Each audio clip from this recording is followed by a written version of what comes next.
December 31 of May 2012 at 6 p.m.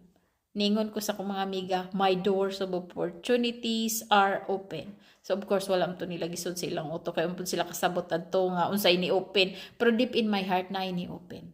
So pagka April adto nakagraduate ko sa akong house.